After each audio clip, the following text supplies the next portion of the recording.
Hello friends, super magic રસોઈમાં મિત્રો હું આપનું સ્વાગત કરું છું। આજે હું આપણે જળ મૂળથી વાળ કાળા કરે ને એવા તેલની રેસીપી તમારી સાથે શેર કરું છું। તો ગમે તો લાઈક કરજો, શેર કરજો અને નવા મિત્રો સબસ્ક્રાઈબ કરવાનું તો બિલકુલ ના ભૂલતા। બાજુમાં રહેલ બેલ આઇકનને પણ પ્રેસ કરી દેજો, જેથી કરીને લેટેસ્ટ વિડીયોની માહિતી તમને ડેઈલી મળતી રહે। તો મિત્રો આજે આપણે ફૂલમાંથી તેલ બનાવવાનું છે અને આ તેલ એક વાળ માટે, વાળને મૂળમાંથી કાળા કરવા માટેની અક્ષીર ઇલાજ છે, રેમેડી છે, તો હોમ રેમેડી છે। તો એન્ડ સુધી જોડાયેલા રહેજો। તો એના માટે તમને ખ્યાલ જ આવી ગયો હશે કે અત્યારે મેં આ ગલગોટા જે આવે છે ને એ ફૂલ લીધા છે। આ ફૂલ આપણા વાળને જળ મૂળથી કાળા જ બનાવશે, તમારા મૂળમાંથી જ કાળા કરી નાખશે। એટલે કોઈ ટેન્શન જ નથી ઉપર ટેમ્પરરી વાળ કલર ડાય કરવા માટે। તો એના માટે તમારે શું કરવાનું છે કે તમારે જેટલું તેલ બનાવવું હોય ને એ પ્રમાણે તમારે ફૂલ લેવાના છે। અત્યારે મેં 7 થી 8 ફૂલ લીધા છે અને એ ફૂલને તમારે બને ત્યાં સુધી તમારે આ જે ગલગોટાના ફૂલ હોય ને ઓરેન્જ કલરના જ લેવાના છે અને એને તમારે આ રીતે ચૂંટી લેવાના। ચૂંટીને પછી તમારે એને આ રીતે કટ કરી લેવાના છે, એટલે કે એની પાંખડીઓ છૂટી કરી નાખવાની આ રીતે। અને એના જે બીન્સ હોય ને આ કલર બ્લેક કલરના એ રિમૂવ કરી દેવાના છે। એટલે આ રીતે આપણે ચપ્પેથી જ કટ કરી લઈએ। જે કાળો ભાગ હોય ને એ કાઢી નાખવાનો છે ને પાંખડીઓને તમારે લેવાની છે। એટલે આ રીતે તમે કટિંગ કરી અને જો ફ્લાવરની પાંખડીઓને અલગ કરી લેશો ને એટલે તમારા જે બીન્સ હશે ને એ તમારે રિમૂવ થઈ જશે અને આ બીન્સ પાછા તમે માટીમાં નાખશો ને એટલે પાછા તમારા પ્લાન્ટ બની જશે ગલગોટાના। એટલે આનો કાંઈ વેસ્ટમાંથી બેસ્ટ પણ તમે ઉપયોગ કરી શકો છો, કેમ કે આ બીન્સમાંથી જ વધારે આપણે વાવવા માટે નાખતા હોઈએ છીએ પ્લાન્ટ માટે। તો આ રીતે તમારે ગલગોટાના ફૂલ લઈ લેવાના છે અને એને આ રીતે કટિંગ કરીને એના બીન્સ અલગ કરી દેવાના છે અને આ રીતે પાંખડીઓ પણ અલગ કરી દેવાની છે। આ રેમેડી મિત્રો આપણને બહુ થોડોક ટાઈમ માગી લે છે, પણ તમે જો આનો રેગ્યુલર ઉપયોગ કરશો ને તો તમારે જ્યારે ઘણા બાળકોને અત્યારે સમયથી વધારે વહેલા વાળ સફેદ થઈ જાય છે અને જેને સફેદ વાળ થઈ ગયા છે ને એને પણ તમારે બ્લેક કરવા માટે, એટલે કે મૂળમાંથી કાળા વાળ આવે ને એના માટેની આ તેલ અક્ષીર દવા છે। તો આ રીતે આપણે બધા જેટલું તમારે તેલ બનાવવું કમસે કમ તમારે આટલા ફૂલમાંથી અડધો કિલો એટલે કે 500 ગ્રામ તેલ તૈયાર થઈ જશે। જો આ રીતે મેં બધા ફૂલની પાંખડીઓ અલગ કરી લીધી છે અને એના જે બ્લેક બીન્સ હોય ને એ અલગ કરી લીધા છે। મિત્રો આ રેમેડી તમને યુટ્યુબમાં ક્યાંય નહીં જોવા મળે, આ પહેલી જ વાર તમે જોશો કે આ એક અક્ષીર રેમેડી છે અને તમારે આમાં પેશન્સ એટલે કે ધૈર્ય રાખવું પડે, તમારે હંમેશા ટાઈમ આપવો પડે, મહેનત કરવી પડે, તો જ તમારે આયુર્વેદની રીતે તમારા જળ મૂળમાંથી કાળા વાળ આવશે। ક્યારેય પણ તમે જો કેમિકલ વગરની કે કલર વગરનું તમારે હેર બ્લેક કરવા હોય ને એટલે કે વાળને કાળા બનાવવા હોય ને તો તમારે થોડીક તો મહેનત કરવી જ પડે।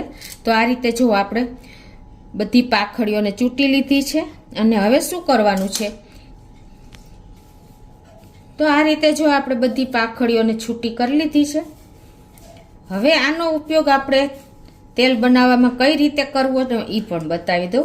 આને તમારે માટીનું વાસણ કે કાચનું વાસણ લઈ લેવાનું છે, અત્યારે હું બરણી લઉં છું અને એમાં તમારે આ ફ્લાવરની પાંખડીને એટલે કે ગલગોટાની પાંખડીને અંદર નાખી દેવાની છે।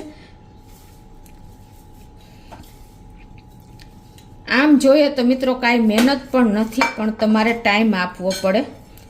આ રીતે તમારે એક કાચની બરણી કે માટીનું વાસણ કે કાંઈ પણ તમારે લેવાનું છે, સ્ટીલનું કે કોઈ બીજું વાસણ નથી લેવાનું, ખાસ નોટ કરજો। અને હવે તમારે આ પાંખડી ડૂબે ને ગલગોટાની એટલું તમારે તલનું તેલ નાખવાનું છે, ખાસ નોટ કરજો। આ રીતે આપણે બ્લેક કે કાળા કે સફેદ કોઈ પણ તલનું તેલ તમે આમાં વાપરી શકો છો।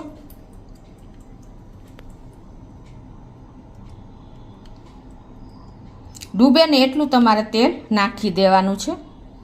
એ રીતે એને પ્રેસ કરશો ને એટલે તમારે તેલ ઉપર જ આવી જશે. જો તમારે થોડી ક્વોન્ટિટી બનાવવી હોય અને ફૂલ ઝાઝા હોય ને તો પણ બેસ્ટ જ છે.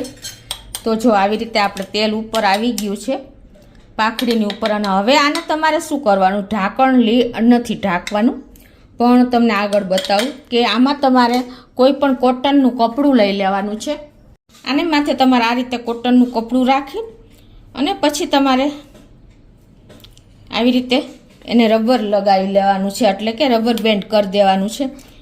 એટલે ઉપરથી તમારે આ રીતે એર પણ જશે અને અંદર પેક પણ થઈ જશે. આ રીતે કર્યા પછી મિત્રો તમારે આને માટીમાં, કોઈ પણ ભીની માટી હોય ને એમાં, અથવા તમારે ઘઉંનો ઢગલો હોય ને, આપણે ઘઉંની પેટી હોય ને એમાં મોટો આમ અંદર આખી બહેણી રહી જાય ને એ રીતે તમારે એને બહેણીને રાખી દેવાની છે. કાં માટીનું પોટ હોય ને એમાં રાખી દેવાનું, અને કાં આ રીતે ઘઉંનો ઢગલો, આપણે પેટી હોય ને ઘઉંનો ડબ્બો કે કાંઈ પણ, એમાં તમારે આ બહેણી કમસે કમ 40 દિવસ સુધી રાખવાની છે. એટલે શું થશે કે ફૂલનો બધો જ અર્ક આપણે તેલમાં આવી જશે. આ નેચરલી છે મિત્રો, કોઈ પણ આપણે ગેસનો કે અગ્નિનો ઉપયોગ કર્યા વગર બનાવવાનું છે, નેચરલી રીતે. આ રીતે તમારે કુંડામાં, માટીના કુંડામાં અથવા ઘઉંની ડબ્બામાં રાખી દેવાનું છે અને 40 દિવસ પછી તમારે આ તેલનો ઉપયોગ કરવાનો છે. મિત્રો 40 દિવસ પછી તમે તેલને જોશો ને તો તમારું તેલનો કલર આખો ઓરેન્જ આવી ગયો હશે. તો તમારે હવે આ તેલને એક વાસણમાં ગાળી લેવાનું છે.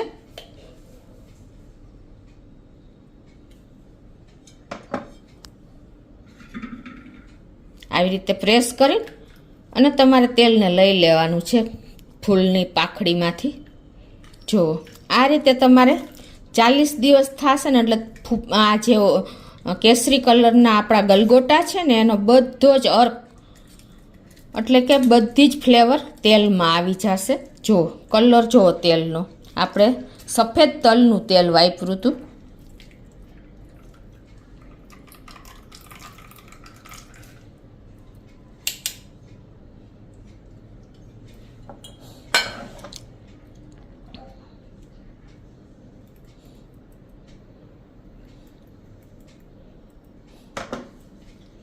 આ રીતે મિત્રો તમારે આગળ પાછળ જો ક્વોન્ટિટીમાં બનાવવું હોય તો પણ બની શકે, અને તમારે થોડું ટ્રાય કરવા માટે બનાવવું હોય તો પણ તમે ઇઝીલી બનાવી શકો છો.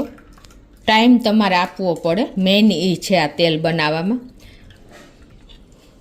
તો આ રીતે જો આપણે તેલને કાઢી લીધું છે, હવે તમારે શું કરવાનું છે કે આ તેલમાંથી તમારે એકદમ આપણું આ ફ્લેવરવાળું તેલ તૈયાર થઈ ગયું છે. જો હવે તમારે આને કોટનથી કે કાંઈ પણ બ્રશથી તમારે જળના વાળના મૂળમાં લગાવી દેવાનું છે, સેથીએ. એટલે રાતે તમે સૂવો ને ત્યારે તમારે આ તેલને મસાજ કરી દેવાનો છે હેરમાં, એકદમ મૂળમાં જ. એટલે કમસે કમ તમારે આનો પ્રયોગ 6 મહિના સુધી કરવાનો છે, આ તેલનો પ્રયોગ. એટલે તમારે મૂળમાંથી તમારા વાળ કાળા થઈ જશે મિત્રો, અને ક્યારેય તમારે પછી વાળમાં સફેદ વાળ દેખાશે જ નહીં, આવશે પણ નહીં, ઉગશે પણ નહીં તમારે. અને જેને ટાઇલ છે ને એને પણ તમારે વાળ આવી જશે, અને એ પણ બ્લેક કલર જ આવશે મિત્રો.